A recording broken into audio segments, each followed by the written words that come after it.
Hello, fellow traders. 'Tis I, the Rumpled One, coming to you on Monday, December the 5th. 2022 is the year.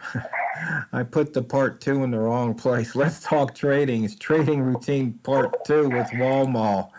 Um, as always, these videos are for educational purposes only. Your results may differ from mine and differ from Walmal's. I can't believe I did this. I'm going to bring up a screen here. It's got a couple of questions. It says, do I need to spend more time searching for better information, or do I need to spend more time acting on the information I already have? Is the bottleneck strategy or execution?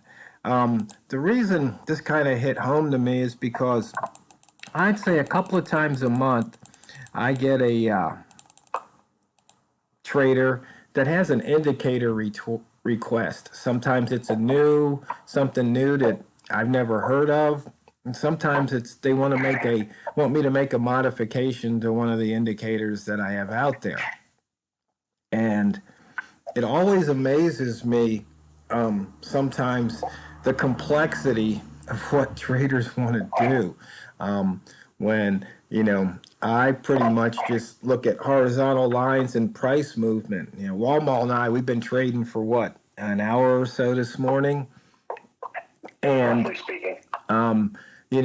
all the chart time that I have and he has, it's almost like, it's not that we predict, but we just know based on certain things what price is going to do. I mean, when price was above the double O, I said it'll probably come down to the double O, hit the 95, hit the 90, hit the 75, hit the 60, then it's going to hit the 40, then it's going to hit the 25 and repeat. And, I also like to call the 40 the launch pad. And, the past 3 hours, it's like almost everything proved out just the way I had mapped it out beforehand. And so it's like, do I really need anything other than to work on my execution? What do you think, Walmal? Well, it's kind of funny. I'm going to add on to you calling out all those big stops, all the big train stops. I said you're calling out all the expresses, and I'm calling out all the local stops. If you're on a subway system of some sort, because you're exactly right. If given enough seat time, what happens is you can pretty much know what price is going to do, because what the big boys at the banks, what their game is and how they go and play it, and where they take price, generally speaking. Are you right all the time? No. Am I right all the time? No, definitely not. But you can go look just by looking at the charts, you can see it. And you can't have execution without analysis. You can't have execution without going and doing the research ahead of time. You can't do it, because it is that research. It's that putting the time in, doing the statistics, looking at the statistics, figuring out, is this something that I can trade? This is something that makes sense, that I can make money on this, it's not something that's just a fluke that's happening this week, but rather this is something that we see happening time in and time again because the statistics go and bear it out. Okay, well, there's your analysis. Okay, let's put on as my daddy would go and say, it's time to put on the big boy pants, and let's go out there and let's go and start executing it. Because that's the reality. You don't make money by doing analysis. Well, some people do, but you can't call yourself a trader. If all you're going to do is analysis, you're an analyst at that point. Right. Well, if you're going to be a trader, let's be a trader, And, it's that old expression, paralysis by analysis. I could sit here all day long and just go and analyze what price is going to do all day long. And because I'm going and looking at every minute detail, you never pull the trigger. Therefore you don't make any money trading. And that's the thing. At some point in time, you got to be willing to go and take a bet, take a chance, because the reality is, are you right 100% of the time? Nope, not even close. I've had a fantastic day where my utilization rate, is 100%. I hadn't taken a single loss today. That is not normal. I think last week I had one day like that. The rest of the days were more like, it's right, 3 times out of 4, and that's great. If you're winning 3 times out of 4 and you got properly placed stops and properly placed TPs, shoot, you can make some money. And that's what we need to do. We just need to go and do the analysis, figure out something that works, and then the second part of it, and I'm not going to say it's more important because it's not. It's just as important. You need to go and actually take the execution. You need to go and actually pull the trigger, take the trades, exit the trades where you're supposed to, and follow the rules. And that's to me anyway. That's what trading is. So just recapping a little bit, the analysis part is figuring out is there something that you see that works time and time again. At TRO for a long time, he purported, you draw a line in the sand and it crosses the line in the sand, and everything seems to be going in that direction. Take the trade, And now, obviously, there are lines that are better than other lines, but that's what you do, and you figure that out. Second part of the analysis part is figuring out where you're going to put your TPs, where you're going to put your stop losses, so that you go and protect your account. Because everybody out there knows that my number one rule is what? Preserve capital at all costs. Right. And so you figure those things out. Yeah, since this is talking about trading routine, part of the routine is laying out that execution and then actually executing on it. In other words, you have to make your execution routine. You don't need to rethink the trade every time. Because if you've already got your method figured out, you've already got your trade triggers figured out, why are you thinking? He's like, why aren't you executing? I mean, you're trying to bring something new to the table because, once again, looking at these questions, is the bottleneck the strategy or the execution? And with these horizontal line trades, I mean, if you're just trading the sweet spots with the Walmal lines, there's nothing else you need to know. I mean, you can look at the ranges. You can see that, these ranges are like on the H1. If you're using the Walmal, you can see the ranges, last hour, 56.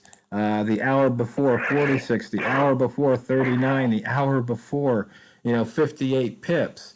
There's like almost no way you're going to lose trading at the line when the ranges are that big.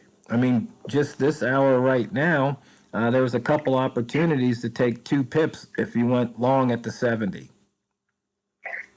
Right. The only way that you lose taking a trade at the line is if you don't go and be smart about it. If you realize that, hey, I took the trade at the line and it's not going the way I thought it was going to go, and you don't exit. Well, there again, you're not executing, and that's it, because your plan says I only allow it to go this far against me and I exit out, and so that way you take a small loss as opposed to a big loss. So you got to execute. And when most people, when you talk to traders, when you say you got to execute, everybody thinks about the entry, and that's extremely important. No doubt about it. There's no question about that in my mind. But just as important is, where do I get out? Okay, and that's got to be part of, again, your plan. And you have to go, like I said, I think I said in a video last week, you got to go wash, rinse, repeat. And you got to have, what is your wash, your entry? What is your rinse? Is going out there and figuring out when you're going to get out. And what is your repeat? You look for the next time that's going to happen. Yeah. And you just keep on doing that over and over again. So here we are at the 60. Do you take that short? I mean, you can look left and go, hey, wow, there was some problems there. Now, if I was actively trading, I would have already been in this trade because I wouldn't have waited for the line. I would have taken the turn trade because we had a bull candle, bear candle on M5, and we have indicator 2. This bar opened below indicator 2. I would just take the chance. I guess the open, I would have been in somewhere around 65. You could say that's hindsight, but I mean, that's just the way I usually take these trades is, Yeah, I would have been in at 64, but again, that's heavy hindsight there, but that's just what it is, and I would have gotten my 2 pips and been happy with it, and because right now I'd be underwater. Now, if I really felt full confidence, I would have stayed in the trade and let it run against me, thinking that, not knowing, but thinking it would come back down again. But, we have to be smart about things, and we see that it did run into a lot of problems over there at that 60 line. So that's why I would set my TP right at, probably at about, 60.5 or something like that, and grab my 2 pips and been happy with it. yeah, because if you look left, you can see at the end of last hour, and the beginning of this hour, we had a little problem here. And then if you look left, all the way left, you can see 1, 2, 3 hours ago, it also kind of stuck here. It hasn't closed below 60 in what, 1, 2, 2.5 hours. So that kind of gives you an indication, maybe in this particular case, I override that 60 short. But, as I mentioned, I would have probably executed on the turn trade rather than wait for the Walmal line. But here we go again. We're smashing the line. Yep. And see, I would have entered again at 63.7 because that's where, on my chart anyway, that's when it would have gone below the indicator 2 line. And it just would have been a second entry and could have picked up another. And I would have put my TP again in the same spot and would have picked up another 2.5, 3 pips. Yeah, and that's what you got to do. Yeah, you're looking at the 1 minute, right? Yeah, Yes, and I'm looking at the 5. So you can see here, even if you had taken that 60 break before, I don't think your stop shouldn't have been threatened unless you had a really tight stop. Actually, too tight for the Walmal method, I would think. But, right now you'd be up a couple of pips. Yeah, you would have actually had a comfort zone of about 3.5 pips, on taking a standard Walmart trade. So, you should have been okay. And here you'd be sitting at on a Walmart trade, you'd be sitting at a decision point because you were up 5 pips. Okay, so technically by the rules, you're supposed to set your stop loss at break even plus 3. So depending on where you got in, you either would have just been taken out or you would still survive it. And if you would have survived it, you would have been real happy because now you would have been up like 7 pips.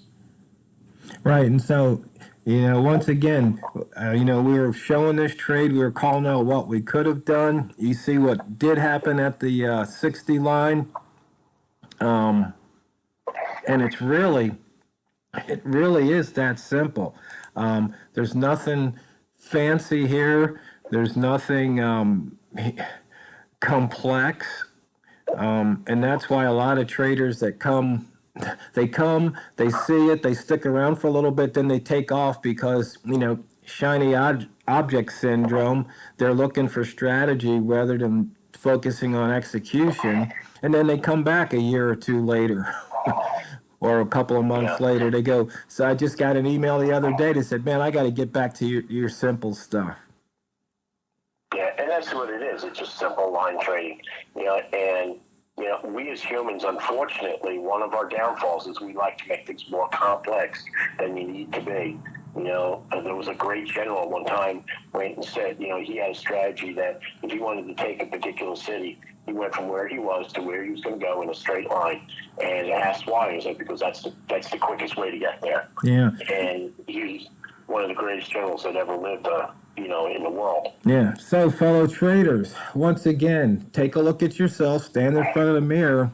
Is it a strategy that you need to work on, or is it just simply executing the strategy that you have? Because it's not what you trade, it's how you trade it. So go out there and drain the banks. This is the Rumpled One, over and out.